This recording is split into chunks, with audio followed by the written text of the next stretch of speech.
तो मेरे बच्चे थर्मल एक्सपेंशन क्या हो रहा है, देखो यार, यहां पर कंटेनर में लिक्विड को गर्म कर रहा हूं।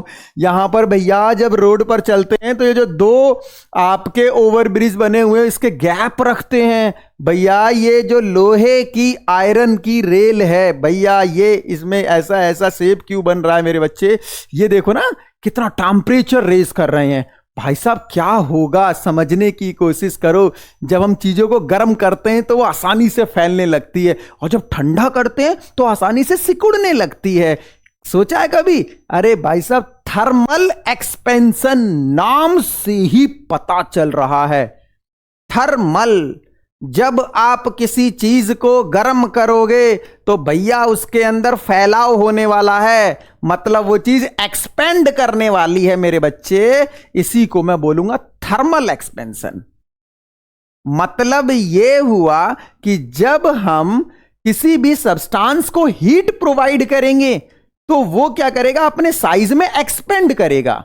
जस्ट इसका उल्टा भी पॉसिबल है, अगर हम हीट को खींच लें, बाहर निकाल लें तो वो सिकुड़ जाएगा। इट मींस जब आप हीट दोगे तो वो एक्सपेंड करेगा, और जब आप हीट निकालोगे तो यार क्या करेगा, वो कॉन्टैक्ट करेगा।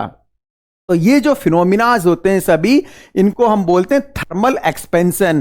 पहले हम इसको देखते हैं और फिर यार इसका प्रैक्टिकल लाइफ में क्या यूज है ना, बहुत ज्यादा मजा आने वाला है। प्रैक्टिकल लाइफ में कहां कहां हम इसको यूज करते हैं देखेंगे भाई, ठीक है ना।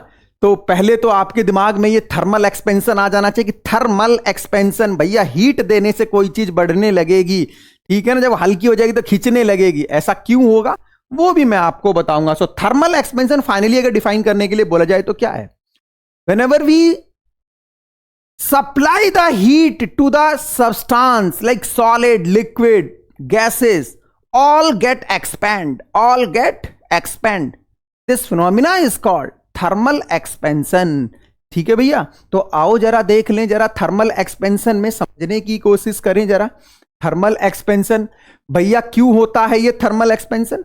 देखो मैंने आपको इस पिक्चर में बताया है कि जनरली जैसे सॉलिड है तो सॉलिड के अंदर के जो मॉलिक्यूल्स हैं वो मैंने एक सिंपल वे में रिप्रेजेंट किया हुआ है, क्योंकि हायर इंटरएटॉमिक फोर्स है उससे ये बंधे हुए हैं। सॉलिड में ये थोड़ा कम मिलता है देखने को, लिक्विड में और गैसेस में और ज्यादा मिलेगा। कैसे? जब आप हीट अप्लाई करोगे मेरे बच्चों तो ये जो मॉलिक्यूल्स हैं, मॉलिक्यूल्स थर्मल एनर्जी गेन करेंगे, और भाई साहब जब कोई थर्मल एनर्जी गेन करेगा ना तो उसके अंदर आ जाएगी एनर्जी, और उसके मॉलिक्यूल वाइब्रेट करेंगे तेजी से। जैसे कि मान लो पहले मॉलिक्यूल आपका ऐसे वाइब्रेट कर रहा था यहां तक, जब आपने भैया ये यहां पर अगर हम बात करें तो मॉलिक्यूल ऐसे वाइब्रेट कर रहा है, ठीक है ना। जब आपने हीट एनर्जी दे दिया तो यहां का मॉलिक्यूल अब ऐसे वाइब्रेट करने लगा, मतलब यार वाइब्रेशन की रेंज बढ़ गई, जिसको हम एम्पलीट्यूड बोलेंगे। आगे चलकर जब ऑसिलेशन वेव देखेंगे ना तो वहां बताएंगे। एम्पलीट्यूड होता है जहां तक वो वाइब्रेट कर रहा है, जैसे यहां से कर रहा है, यहां तक जा रहा था पहले, भैया आपने एनर्जी दी, बहुत ज्यादा एनर्जी हो गई यार, इसके अंदर बहुत ज्यादा एनर्जी है, देखना पड़ेगा मेरे को इसको। तो भैया ये जो हो गया ना, ये इसमें एम्पलीट्यूड इंक्रीज हो गया, इसी को बोलते हैं मतलब जिस रेंज तक वो वाइब्रेट कर रहा था मेरे बच्चे। तो जब आप थर्मल एनर्जी देंगे तो उस केस में क्या होगा कि ये जो मॉलिक्यूल वाइब्रेट कर रहा था वो मॉलिक्यूल क्या करेगा, हाई एम्पलीट्यूड से वाइब्रेट करेगा। और जब मेरे बच्चे हाई एम्पलीट्यूड से वाइब्रेट करेगा तो आप एक बात बताओ यार, दो मॉलिक्यूल के बीच का इंटर एटॉमिक डिस्टेंस क्या हो जाएगा, इंक्रीज हो जाएगा ना।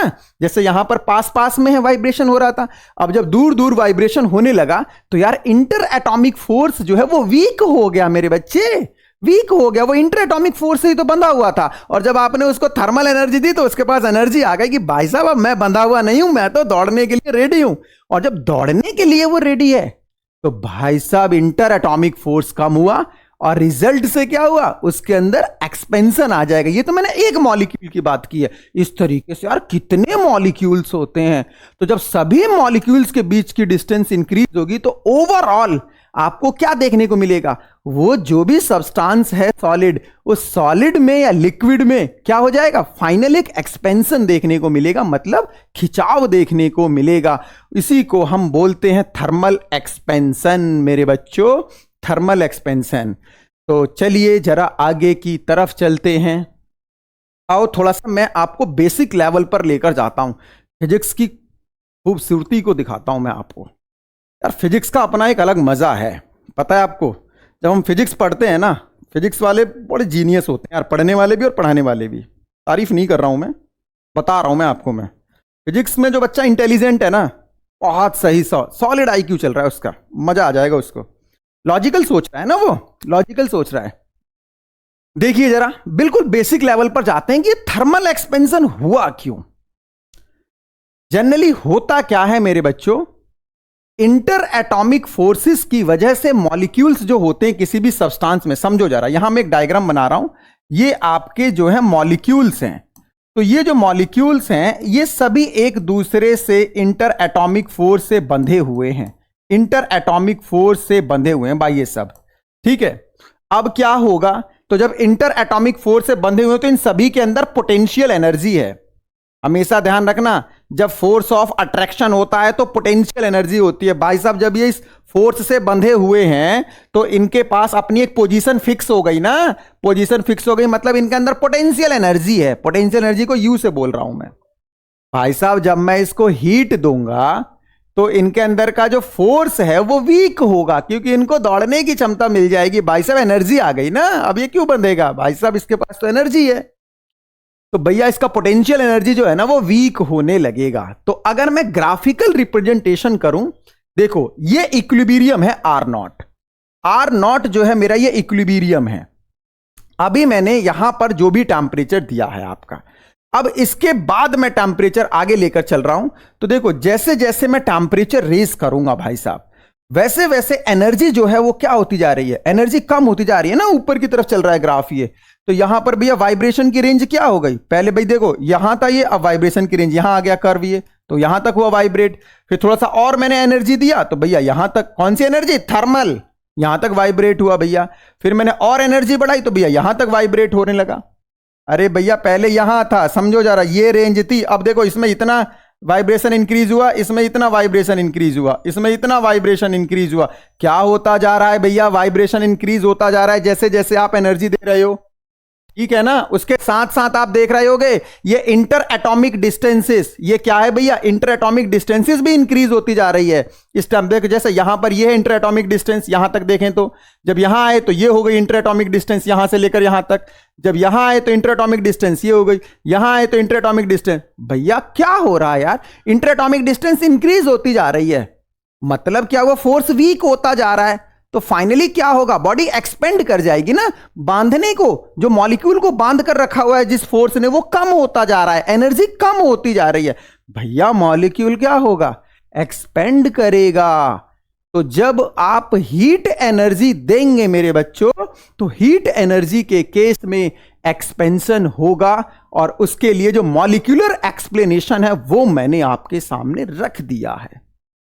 तो अगर हम देखें भाई साहब, कितने टाइप के थर्मल एक्सपेंशन होते हैं, थर्मल एक्सपेंशन सॉलिड में देख रहे हैं अभी हम।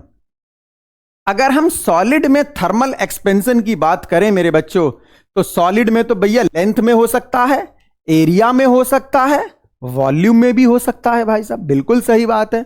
आओ जरा, अगर हम किसी भी रॉड को हीट देते हैं, हीट एनर्जी प्रोवाइड करेंगे, तो उसकी वजह से जो लेंथ में एक्सपेंशन होगा that is linear expansion.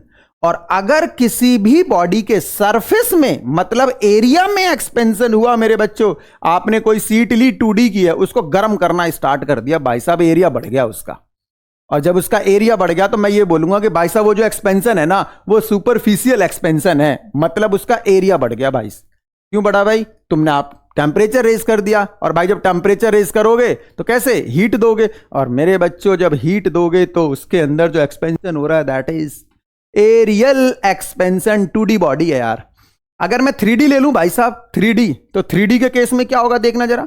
3D जो है ना, जब आप इसको हीट एनर्जी दोगे तो यार एक बात बताओ, 3D बॉडी में अगर कोई सी भी साइड इंक्रीज हो गई तो यार ओवरऑल वॉल्यूम इंक्रीज हो जाएगा।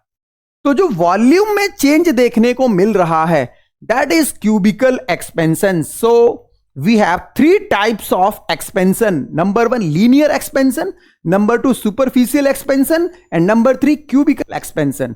So in case of linear expansion we will see the expansion along the length of a rod. In superficial expansion, we will see the expansion in area, and in case of cubical expansion, we will see expansion in the volume when we supply some favorable amount of heat। मेरे बच्चों, जब आप heat दोगे तो भैया उसके अंदर जो एक्सपेंशन हो रहा है, that expansion will be linear, superficial, cubical. आओ जरा एक एक करके देख लेते हैं इनको भाई साहब, एक एक करके इनकी क्लास लगा देते हैं आज। आइए जरा लीनियर एक्सपेंशन को देखते हैं। आपने बोला मेरे से कि चलो भाई रॉड ले लिया, रॉड का आपने क्या किया, टेम्परेचर रेज किया, मतलब हीट एनर्जी दी आपने, तो उसके अंदर एक्सपेंशन हुआ। अब जो एक्सपेंशन हुआ तो वो कितना हुआ, कैसे हुआ, आओ देखते हैं। लीनियर एक्सपेंशन में देखो, ये मेरे पास एक रॉड है, इस रॉड की ओरिजिनल लेंथ L है मेरे बच्चे, ठीक है, और अभी जो टेम्परेचर है फिलहाल वो मैंने T रखा हुआ है। अब मैंने क्या किया, इसको मैंने हीट देना स्टार्ट किया, तो हीट देना स्टार्ट किया तो भाई साहब इसका टेम्परेचर रेज होने लगा भाई। तो जब टेम्परेचर रेज हुआ तो मैंने बोला कि temperature T plus delta T कर दिया। डेल्टा T मतलब डेल्टा T इंक्रीज कर दिया, जैसे पहले 50 था और अब मैंने 60 डिग्री सेल्सियस कर दिया मेरे बच्चों, तो डेल्टा T 10 डिग्री इंक्रीज कर दिया मैंने, ठीक है ना। पहले तो कुछ ना कुछ टेम्परेचर होगा ना, तो जो लेंथ थी वो L प्लस डेल्टा L हो गई। डेल्टा L मतलब इंक्रीज हो गया, डेल्टा L जो लेंथ है ना वो इंक्रीज हो गया। तो भाई साहब ये जो डेल्टा L लेंथ इंक्रीज हो रहा है, ये देखा जाता है प्रैक्टिकली, जब इसको किया जाता है तो ऐसा पता चलता है कि delta L is directly proportional to delta T। यार बात तो बिल्कुल सही है, डेल्टा L है क्या, इंक्रीज इन लेंथ, और डेल्टा T क्या है, इंक्रीज इन टेम्परेचर। तो मैंने बोला delta L is directly proportional to delta T। आप कह रहे हो बिल्कुल सही बात है यार, जितना ज्यादा टेम्परेचर रेज करोगे लेंथ में उतना ज्यादा चेंज देखने को मिलेगा, जितना कम करोगे लेंथ में उतना कम देखने को मिलेगा। ये तो कोई बहुत बड़ी बात नहीं है भैया।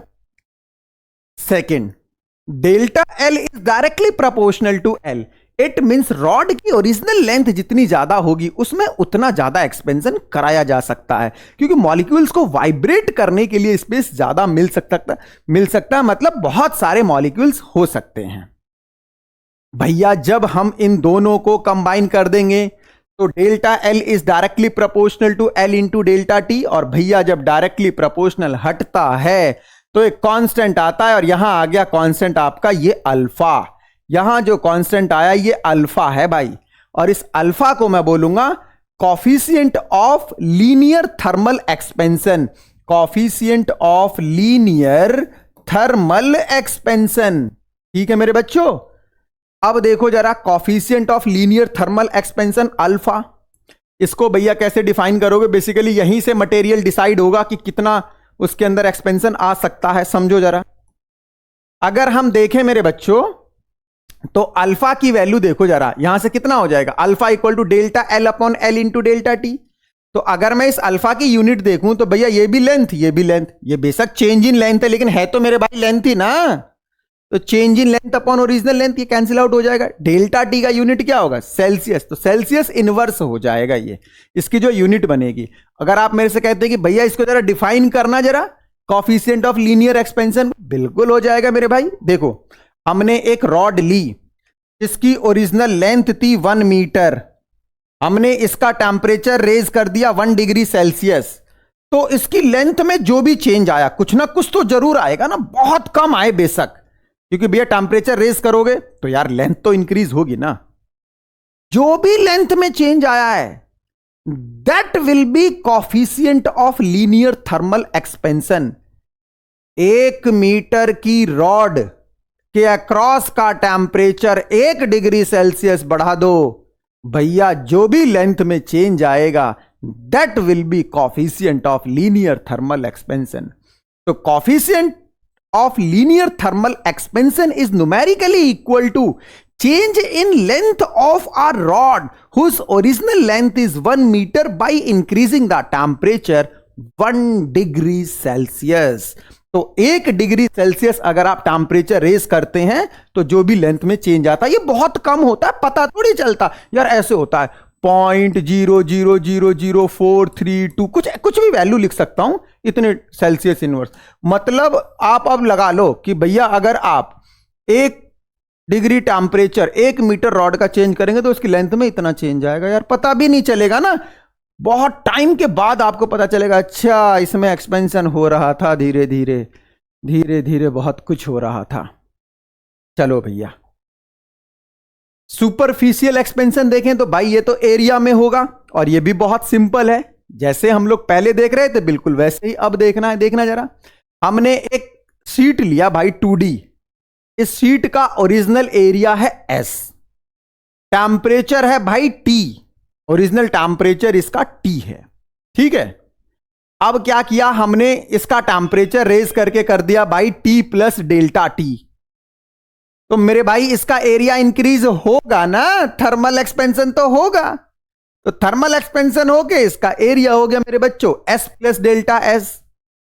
तो अगर ये डेल्टा S इंक्रीज हुआ है तो भैया इस डेल्टा S को देखें, change in area is directly proportional to original area, change in area is directly proportional to increase in temperature, बिल्कुल सही बात है। दोनों को भैया कंबाइन कर दो, एक कांस्टेंट आ गया beta, here beta is constant called coefficient of superficial expansion, बिल्कुल ये भी वैसा ही हो जाएगा और इसकी यूनिट जो होगी, इसकी यूनिट भी सेल्सियस इनवर्स हो जाएगी मेरे बच्चे।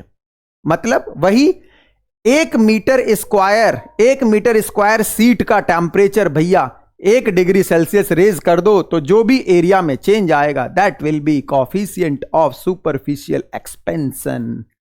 आओ भैया वॉल्यूम वाला भी देख लें जरा। अगर आपके पास कोई 3D बॉडी है भैया, तो 3D बॉडी है तो अगर आप उसको हीट दोगे तो भैया उसका टेम्परेचर रेज करेगा ना, मतलब टेम्परेचर रेज करेगा तो क्या होगा, फिर उसका जो है वॉल्यूम एक्सपेंड कर जाएगा यार। तो जब वॉल्यूम एक्सपेंड करेगा, देखो original temperature T, volume V, भैया आपने क्या किया, टेम्परेचर रेज कर दिया यार T प्लस डेल्टा T, तो जो भी उसके वॉल्यूम में चेंज हुआ तो फाइनल वॉल्यूम कितना हो गया, V प्लस डेल्टा V। मतलब डेल्टा V जो है ना वो इंक्रीज इन वॉल्यूम है, और ये जो इंक्रीज इन वॉल्यूम होता है मेरे बच्चों directly proportional to original volume, जितना बड़ा वॉल्यूम होगा उतना ज्यादा उसके अंदर एक्सपेंशन होगा। और भैया ये तो बात समझ में आ ही रही है कि जितना ज्यादा टेम्परेचर रेज करोगे मेरे प्यारे बच्चों उतना ही यहां पर क्या होगा, वॉल्यूम में चेंज देखने को मिलेगा। So delta V directly proportional to V into delta T कर लो। अब यहां से जब डायरेक्टली प्रोपोर्शनल का साइन हटेगा, कांस्टेंट आएगा, that constant will be gamma, alpha beta gamma, and here gamma is called coefficient of cubical expansion. Coefficient of cubical expansion, जो थर्मल क्यूबिकल एक्सपेंशन हो रहा है उसी को हम बोलेंगे गामा। भैया इसकी यूनिट भी सेम वही हो जाएगी, सेल्सियस इनवर्स, डेफिनेशन भी सेम है। तो भाई साहब ये हम लोगों ने देखा linear expansion, superficial expansion, cubical expansion, ये सारी बातें हम लोगों ने देखी भाई। अब अगर हम ये देखें कि भैया अल्फा भी आ गया, बीटा भी आ गया, गामा भी आ गया, क्या ये आपस में किसी फॉर्मूले से जुड़ते भी हैं? बिल्कुल जुड़ते हैं भैया, इंपॉर्टेंट डेरिवेशन है। तो अब हम लोग देखने जा रहे हैं मेरे बच्चों relation between alpha beta and gamma, relation between alpha beta and gamma. आओ भैया करते हैं। देखो जरा, हमने क्या किया, एक क्यूब लिया भाई, क्यूब की जो ओरिजिनल साइड है ना, ओरिजिनल साइड कितनी है, L है, समझना जरा सही से। ये जो हमने क्यूब लिया है, क्यूब की ओरिजिनल साइड मेरे बच्चे L है, और क्यूब का एरिया कितना हो जाएगा भाई, जब ओरिजिनल साइड L है तो एरिया कितना होगा यार, एरिया बताओ, एरिया साइड स्क्वायर हो जाएगा। और वॉल्यूम कितना होगा मेरे बच्चे, साइड क्यूब। भैया क्यूब का तो यही फॉर्मूला होता है, 10th में यही पढ़ा हुआ है यार हम लोगों ने। T इसका ओरिजिनल टेम्परेचर है भाई, अब मैंने इसका टेम्परेचर दिया इंक्रीज, तो भैया जब टेम्परेचर इंक्रीज कर दिया तो इस क्यूब की कोई ना कोई साइड तो थोड़ी सी खिसक गई होगी ना, इंक्रीज हो गई होगी। तो अब जो है क्यूब के अंदर भैया जब T plus delta T temperature कर दिया आपने, तो जब T plus delta T temperature final कर दिया आपने, तो भैया अब जो है इसकी जो लेंथ है साइड की वो L प्लस डेल्टा L हो गई, और जब लेंथ इंक्रीज हुई है तो साइड जब इंक्रीज हो गया तो भैया एरिया पीछे क्यों रहेगा, क्योंकि एरिया भी तो साइड स्क्वायर ही होता है ना यार। तो एरिया हो गया एस प्लस डेल्टा एस, तो वॉल्यूम भाई साहब वॉल्यूम क्यों पीछे रहेगा, जब लेंथ इंक्रीज हुई है तो वॉल्यूम भी तो इंक्रीज होगा ना। तो V प्लस डेल्टा वी क्या हो गया, फाइनल वॉल्यूम हो गया।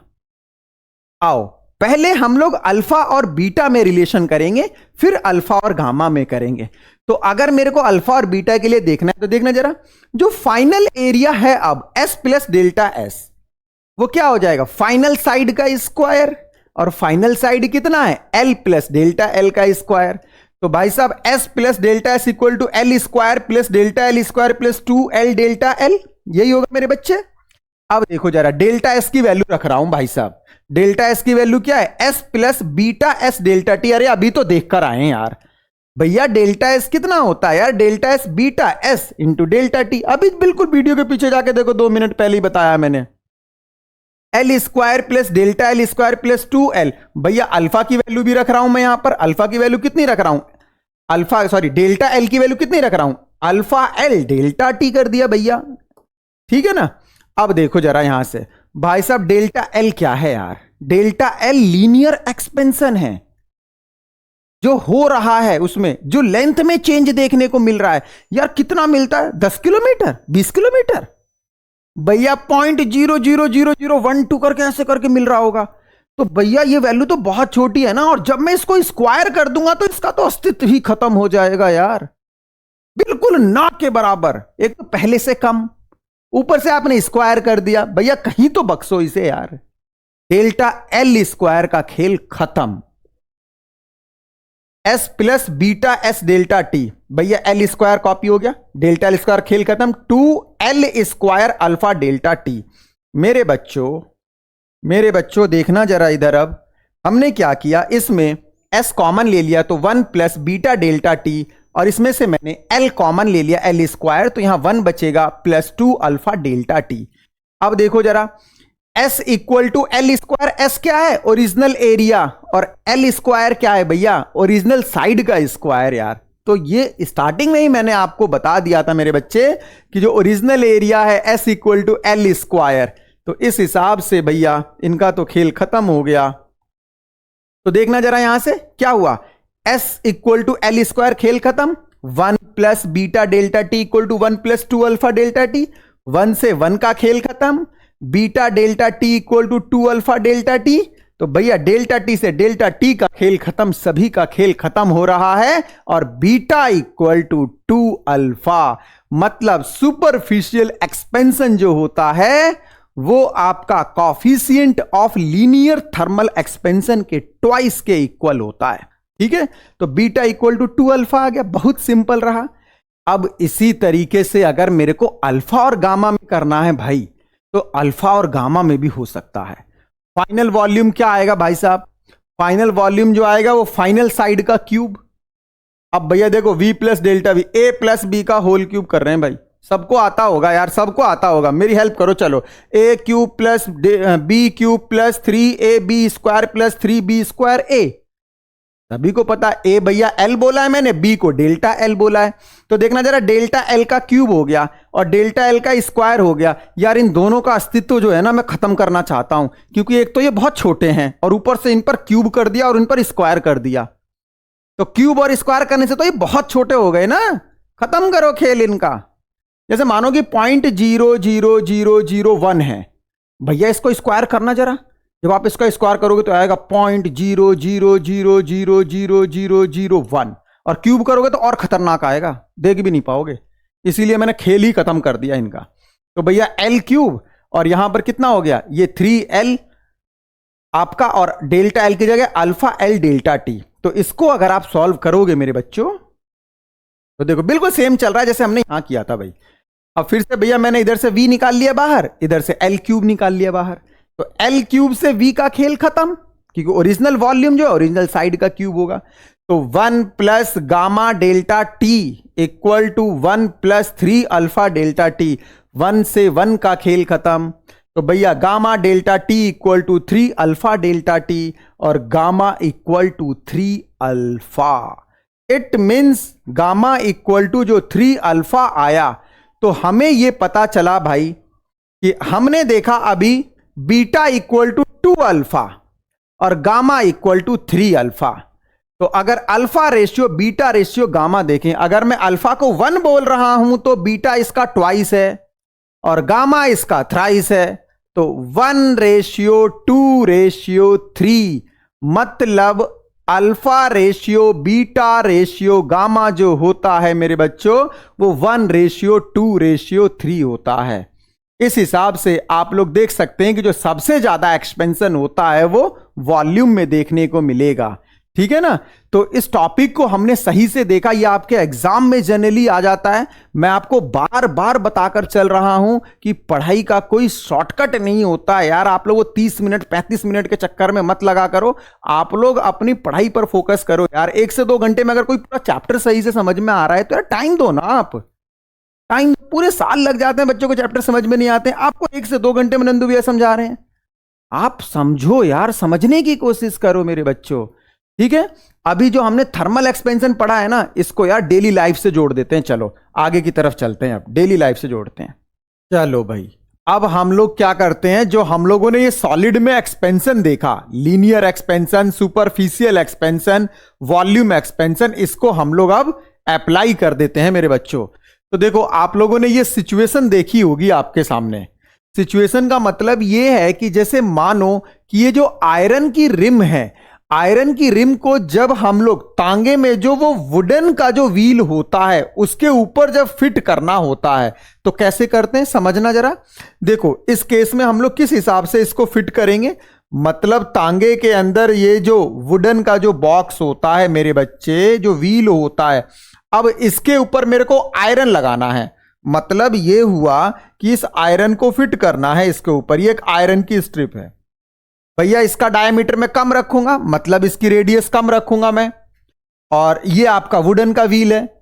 अब जब मैं इसको गर्म करूंगा तो ये एक्सपेंड होने लगेगा भाई साहब, ये एक्सपेंड होने लगेगा।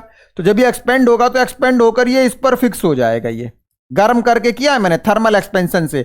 और आप समझने की कोशिश करिए, जब ये ठंडा होगा तो ये सिकुड़ने की कोशिश करेगा, और जब ये सिकुड़ने की कोशिश करेगा तो इस पर बिल्कुल फिट बैठेगा। तो ये किसका एग्जाम्पल है, थर्मल एक्सपेंशन का। तो मतलब ये हुआ कि हम लोग आयरन की रिम को क्या करते हैं, स्मॉलर रेडियस का रखते हैं और फिर उसको हीट करते हैं जिससे उसका साइज इंक्रीज हो जाएगा, और फिर उसको उसके ऊपर फिट कर देते हैं। और जब उसको ठंडा करते हैं मेरे बच्चे तो वो बिल्कुल उसके ऊपर सिकुड़कर टाइट हो जाता है।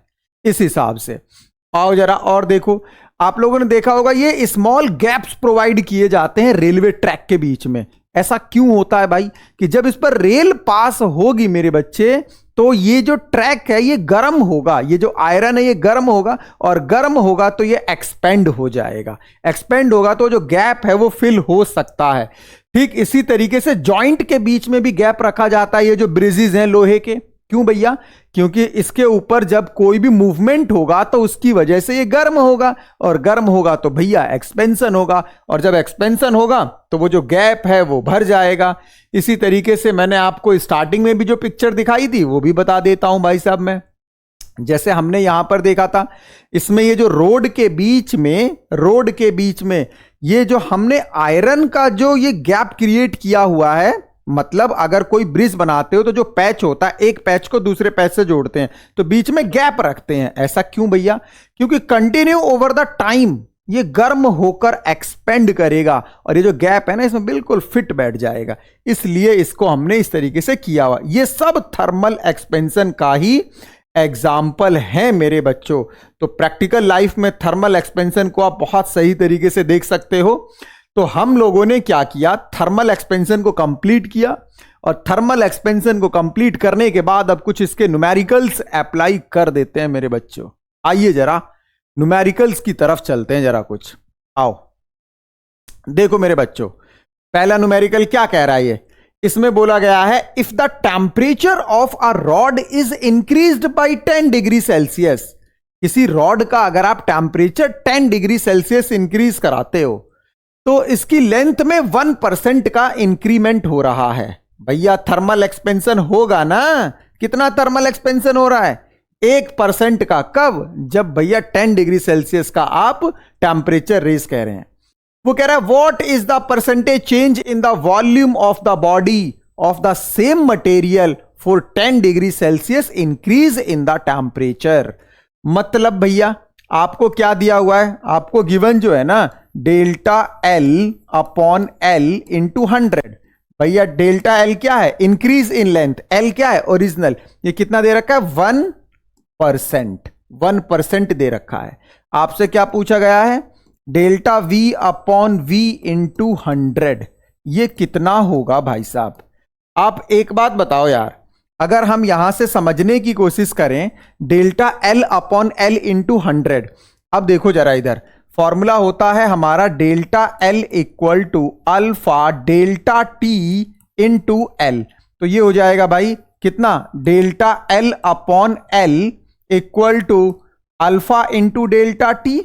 तो अगर हम देखें तो delta L upon L into 100 कितना हो जाएगा भाई, ये 100 into alpha into delta T. भाई सिंपल, इस तरीके से हमने फॉर्मूला बना लिया ये। अब हमें जो फाइंड आउट करना है उसको भी अप्लाई कर देते हैं, देखना जरा उसके लिए क्या लिखेंगे भाई हम, उसके लिए बहुत simple, delta V upon V into 100, ये फाइंड आउट करना था, कितना हो जाएगा 100 गामा आएगा इंटू डेल्टा टी। तो जब आप डिवाइड करेंगे मेरे बच्चों, तो डिवाइड करने में आप ये देख रहे होंगे, या फिर डिवाइड करिए भी मत, बहुत सिंपल है। देखना जरा इधर, गामा की वैल्यू क्या रख सकता हूं मैं, 3 अल्फा, गामा की वैल्यू 3 अल्फा, तो 100 into 3 into alpha into delta T. और ऐसा क्वेश्चन में बोला गया है मेरे बच्चे कि दोनों जगह सेम रेंज का टेम्परेचर चेंज हो रहा है, तो ये वैल्यू कितनी आ जाएगी, ये आ जाएगी 3 अल्फा, मतलब 3% हो गया, जो स्टार्टिंग का है उसका 3%। तो क्या आंसर आएगा भाई मेरे बच्चों, क्या आंसर आएगा बताओ जरा, 3% इसका आंसर आएगा। ठीक है ना, किस हिसाब से निकाला आपको समझ में आना चाहिए। चलिए भाई आगे की तरफ चलते हैं जरा। ये देखो भाई, ये जो क्वेश्चन है इसको अप्लाई करो जरा, बहुत अच्छी प्रॉब्लम है। देखो मेरे बच्चों, the coefficient of linear expansion of brass and steel are alpha 1 and alpha 2। आपके पास दो मटेरियल हैं भाई, कौन कौन से, एक ब्रास का है और एक किसका है भाई साहब, एक स्टील का है। ब्रास का अल्फा 1, स्टील का अल्फा 2। अब बोला गया if we take a brass rod of length L1 and steel rod of length L2 at 0 degree Celsius. भैया L1 जो लेंथ है ना वो आपका 0 डिग्री सेल्सियस पर किसका है, ब्रास का, और L2 किसका है भाई साहब, स्टील का है। बोला गया है the difference in their length L1 and L2 will remain the same. भैया जो डिफरेंस है ना वो हमेशा सेम रहेगा। मतलब ये हुआ मेरे बच्चे, जो पहले क्वेश्चन में बात की गई है, जो डिफरेंस है वो डिफरेंस डेल्टा L1 हमेशा डेल्टा L2 के इक्वल है। तो आपको इसमें बताना है कौन सी कंडीशन सही होगी। तो आओ भैया कर देते हैं, L1 alpha 1 delta T equal to कितना, L2 अल्फा 2 डेल्टा T। तो भाई साहब डेल्टा T से डेल्टा T तो कैंसिल आउट हो जाएगा, कितना आ गया, L1 alpha 1 equal to L2 alpha 2, L1 alpha 1 equal to L2 alpha 2। तो आप ऐसा ऑप्शन देखिए इसमें कहां मिल रहा है।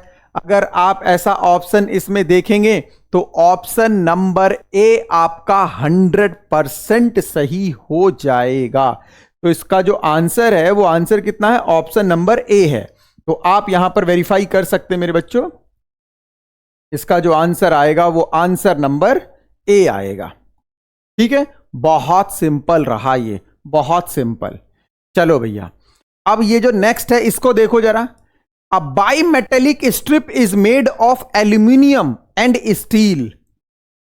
भैया एल्यूमिनियम का अल्फा जो है ना स्टील के अल्फा से ज्यादा है। मतलब क्या हुआ कि एल्यूमिनियम के अंदर एक्सटेंशन ज्यादा आएगा अगर हम टेम्परेचर को इंक्रीज कर दें। मतलब भैया हीट प्रोवाइड करोगे ना तो एल्यूमिनियम के अंदर एक्सटेंशन आपको ज्यादा मिलेगा देखने को।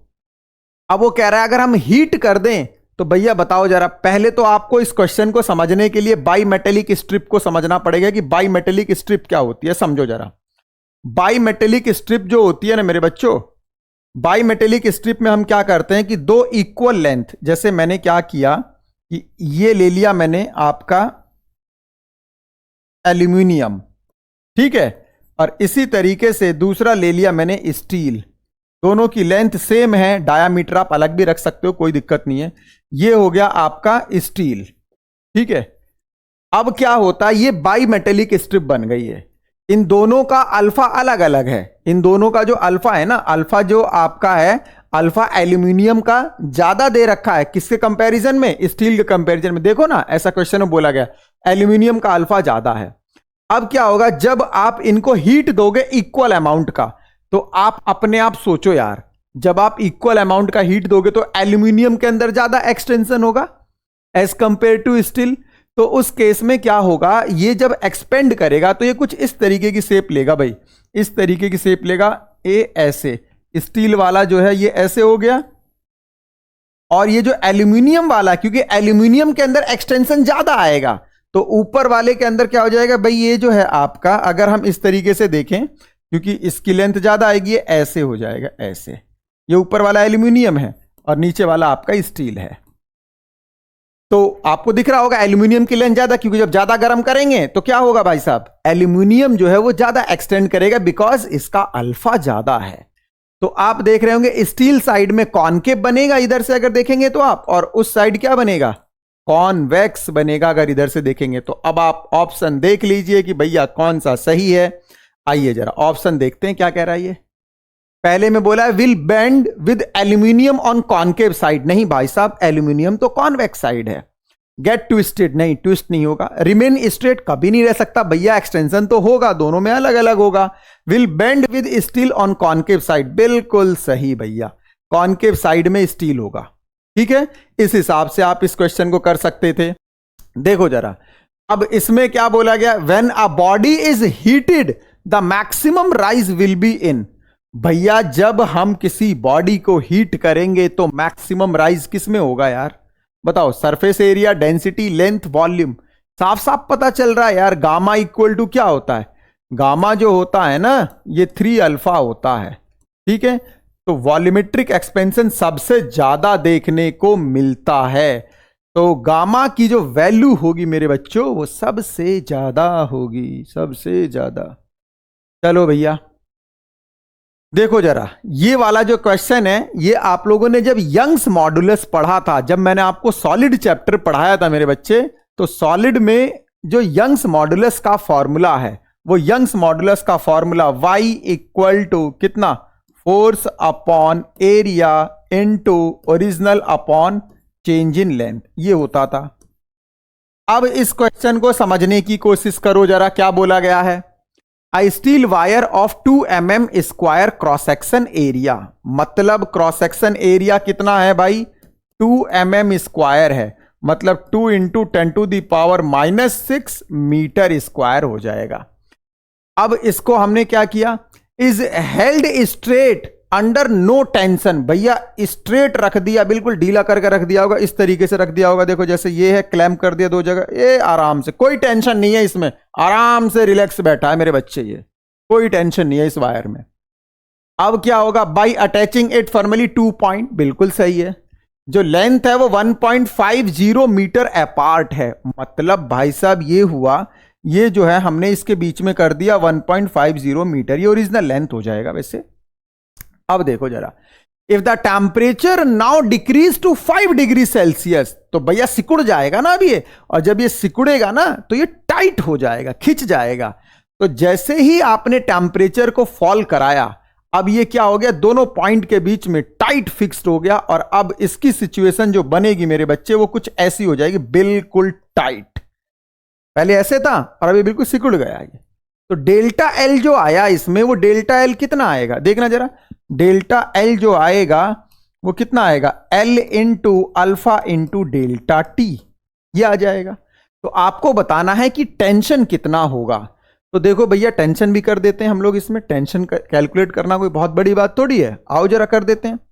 देखो जरा, y equal to F upon A, force की जगह मैं क्या रखूंगा, tension T upon area pi D square by 4, क्योंकि डायमीटर दे रखा है ना शायद, या एरिया दे रखा है, डायरेक्ट एरिया दे रखा है, बहुत अच्छी बात है भाई, डायरेक्ट एरिया दे रखा है तो ये तो बहुत अच्छी बात है। तो हम सीधे सीधे क्या करेंगे, एरिया की वैल्यू को पुट कर देंगे, ए इनटू कितना भाई, एल अपॉन डेल्टा एल। तो एल अपॉन डेल्टा एल कितना हो जाएगा, एल अल्फा डेल्टा टी।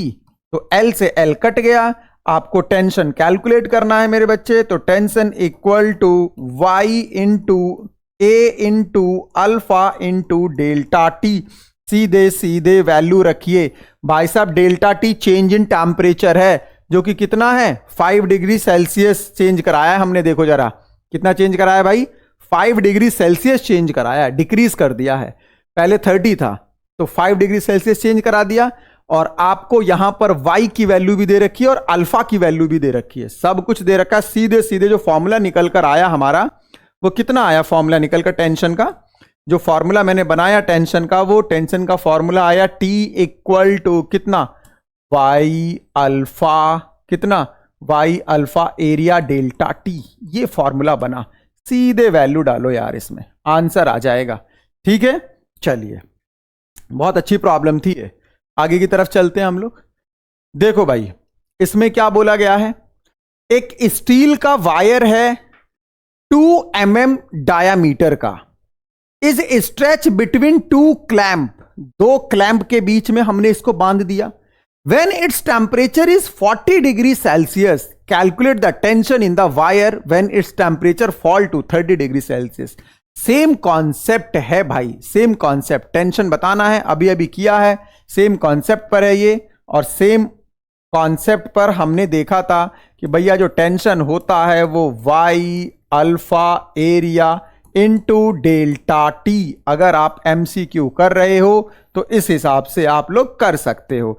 तो ये कुछ मैंने आपको न्यूमेरिकल्स बताए लीनियर एक्सपेंशन का यूज करके, बाकी तो न्यूमेरिकल करने के लिए बहुत कुछ है, बट थोड़ा बहुत जिससे आइडिया लगे आपको मेरे प्यारे बच्चों कि कॉन्फिडेंस लेवल आपका थोड़ा सा इंक्रीज हो। चलो